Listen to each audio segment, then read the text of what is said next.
ಸಿದ್ದಾಪುರ ಹಾಗೂ ಬನವಾಸಿ ಬೇರೆ ಜಿಲ್ಲೆಗೆ ಹೋಗುತ್ತದೆ ಎಂದು ಹೇಳುವುದು ತಿರುಕನ ಕನಸು. ಇದು ಸತ್ಯಕ್ಕೆ ದೂರವಾದ ಸಂಗತಿಯಾಗಿದೆ. ಸರ್ಕಾರದ ಮುಂದೆ, ಶಾಸಕರ ಮುಂದೆ ಯಾವ ಹಂತದಲ್ಲೂ ಚರ್ಚೆಯಾಗಿಲ್ಲ ಎಂದು ಶಾಸಕ ಶಿವರಾಮ್ ಹೆಬ್ಬಾರ್ ಹೇಳಿದರು.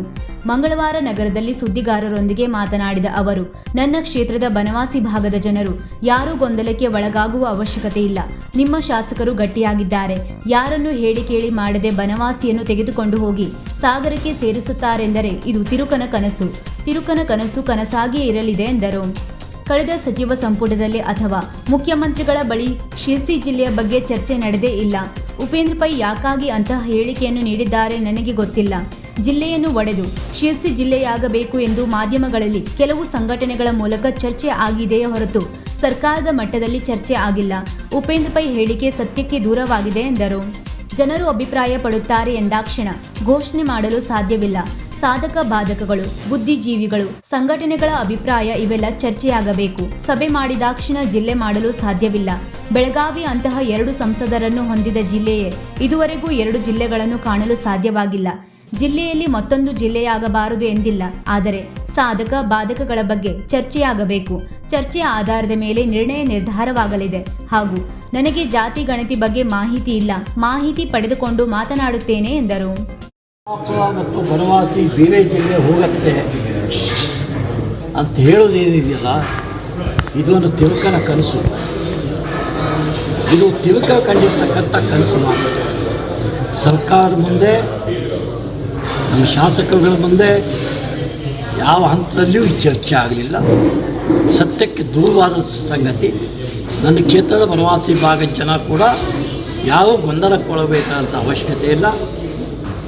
ನಿಮ್ಮ ಶಾಸಕರು, ನಿಮ್ಮ ಪ್ರತಿನಿಧಿಗಳು ಗಟ್ಟಿ ಇದ್ದೇವೆ. ಯಾರನ್ನೂ ಕೇಳದೆ, ಏನನ್ನೂ ಮಾಡದೆ ಬನವಾಸಿಯನ್ನು ತೆಗೆದುಕೊಂಡು ಹೋಗಿ ಸಾಗರಕ್ಕೆ ಹಾಕ್ತಾರಂತೆ, ಶಿವಮೊಗ್ಗ ಹಾಕ್ತಾರಂತೆ. ಇದು ತಿರುಕನ ಕನಸು. ತಿರುಕನ ಕನಸನ್ನು ತಿರುಕನ ಕನಸೇ ಆಗಿರುತ್ತೆ. ಅದ್ರ ಬಗ್ಗೆ ಯಾವ ತಲೆಬಿಸಿ ಮಾಡಿಕೊಳ್ಳುವಂಥ ಅವಶ್ಯಕತೆ ಇಲ್ಲ. ಸರ್, ಇನ್ನು ಉಪೇಂದ್ರ ಪೈ ಕಳೆದ ಸಚಿವ ಸಂಪುಟದಲ್ಲಿ ಅಥವಾ ಮುಖ್ಯಮಂತ್ರಿಗಳ ಕಡೆ ಶಿರ್ಸಿ ಜಿಲ್ಲೆ ಬಗ್ಗೆ ಯಾವ ಕಾಲಕ್ಕೂ ಚರ್ಚೆ ನಂದು ಆಗಲೇ ಇಲ್ಲ. ನಂದಾಗಲಿ ಅಂದಿನ ಸ್ಪೀಕರ್ ಏನೋ ಕಡೆ ಮಾತಾಡೋದು ನನಗೆ ಗೊತ್ತಿಲ್ಲ. ನಾವೆಲ್ಲರೂ ಸೇರಿ ಒಂದು ತಾರ್ಕಿಕವಾಗಿ ಒಂದು ಜಿಲ್ಲೆಯ ಬಗ್ಗೆ ಹೊಡಿಬೇಕು, ಜಿಲ್ಲೆ ಹೊತ್ತು ಮಾಡಬೇಕು. ಈ ಚರ್ಚೆ ಮಾಧ್ಯಮಗಳ ಮೂಲಕ ಆಗಿದೆ, ಕೆಲವೇ ಸಂಘಟನೆಗಳ ಮೂಲಕ ಆಗಿದೆ ಹೊತ್ತು ಸರ್ಕಾರ ಮಟ್ಟದಲ್ಲಿ ವಿಷಯದ ಚರ್ಚೆ ಆರಂಭವೇ ಆಗುತ್ತೆ. ಉಪೇಂದ್ರ ಪೈ ಹೇಳಿರ್ತಕ್ಕಂಥ ಸತ್ಯಕ್ಕೆ ದೂರವಾದಂಥ ಸಂಗತಿ. ಅವರಿಗೆ ಯಾವ ಮಾಹಿತಿ ಆಧಾರದ ಮೇಲೆ ಅವ್ರು ಮಾತನಾಡಿದ್ರು ನನಗೆ ಮಾಹಿತಿ ಇಲ್ಲ. ಆದರೆ ಚರ್ಚೆನೇ ಇಲ್ಲದ ವಿಷಯಕ್ಕೆ ಜೀವ ತುಂಬೋದಕ್ಕಾಗೋದಿಲ್ಲ. ಇದು ಸತ್ಯಕ್ಕೆ ದೂರವಾದಂಥ ಸಂಗತಿ. ಘಟನೆ ಮತ್ತು ಜನ ಒಂದಿಷ್ಟು ಅಭಿಪ್ರಾಯವನ್ನು ಪಡ್ತಾವೆ ಅಂತೇಳಿ ಸರ್ಕಾರ ಬೆಳಗಾದ ಕೂಡ ಒಂದು ನಿರ್ಣಯ ಮಾಡೋದಕ್ಕಾಗೋದಿಲ್ಲ. ಸರ್ಕಾರದ ಆರ್ಥಿಕ ಪರಿಸ್ಥಿತಿ, ಅದರಿಂದ ಆಗ್ತಕ್ಕಂಥ ಸಾಧಕ ಬಾಧಕ, ಜಿಲ್ಲೆಯ ಮಾಧ್ಯಮದವರ ಅಭಿಪ್ರಾಯಗಳು, ಜಿಲ್ಲೆಯ ಬುದ್ಧಿಜೀವಿಗಳ ಅಭಿಪ್ರಾಯಗಳು, ಜಿಲ್ಲೆಯ ಇನ್ನೂ ಅನೇಕ ಸಂಘಟನೆಗಳ ಅಭಿಪ್ರಾಯಗಳು, ಇವೆಲ್ಲವೂ ಚರ್ಚೆ ಆಗುತ್ತೆ. ಒಂದು ಜಿಲ್ಲೆ ಮಾಡುವಾಗ ನಾನೇ ನೋಡ್ತಿದ್ದೆ. ನಾನು ರಾತ್ರಿ ಬಂದೆ ನೋಡ್ತಿದ್ದೆ. ನನ್ನ ಯಲ್ಲಾಪುರದಲ್ಲಿ ಜಿಲ್ಲೆ ಹೆಡ್ ಕ್ವಾರ್ಟರ್ ಆಗಬೇಕು ಅಂತೇಳಿ ನಿನ್ನೆ ಒಂದು ಸಂಘಟನೆ ಯಲ್ಲಾಪುರ ಸಭೆ ಮಾಡಿದೆ, ನೋಡಿದೆ. ಹೀಗೆ ಎಲ್ಲೆಲ್ಲೋ ಒಂದು ಕಡೆ ಸಭೆ ಮಾಡ್ತೇವೆ ಅಂದ ಕೂಡಲೇ, ಬೆಳಗಾದ ಕೂಡಲೇ ಒಂದು ಜಿಲ್ಲೆ ಮಾಡೋದಕ್ಕಾಗೋದಿಲ್ಲ. ನಮ್ಮ ರಾಜ್ಯದಲ್ಲಿ ಬೆಳಗಾಂದಂಥ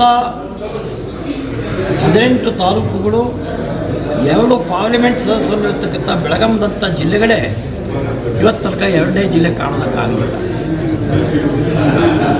ಅದರ್ಥ ಜಿಲ್ಲೆಯಲ್ಲಿ ಮತ್ತೊಂದು ಜಿಲ್ಲೆ ನಿರ್ಮಾಣ ಆಗಬಾರ್ದು ಅಂತಕ್ಕಂಥ ಉದ್ದೇಶ ನಂದು. ಆದರೆ ಇದರ ಹಿನ್ನೆಲೆ ಸಾಧಕ ಬಾಧಕಗಳ ಬಗ್ಗೆ ಚರ್ಚೆ ಆಗಲೇಬೇಕು. ಚರ್ಚೆ ಆಗತ್ತೆ. ಚರ್ಚೆ ಆಧಾರದ ಮೇಲೆ ನಿರ್ಣಯ ಆಗುತ್ತೆ.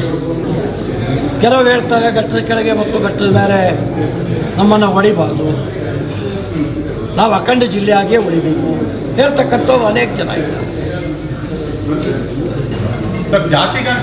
ವೀಕ್ಷಕ ಮಹಾಪ್ರಭುಗಳೇ, ನಮ್ಮ ಚಾನಲ್ ಅನ್ನು ಸಬ್ಸ್ಕ್ರೈಬ್ ಮಾಡಿ, ಶೇರ್ ಮಾಡಿ, ಪ್ರೋತ್ಸಾಹಿಸಿ.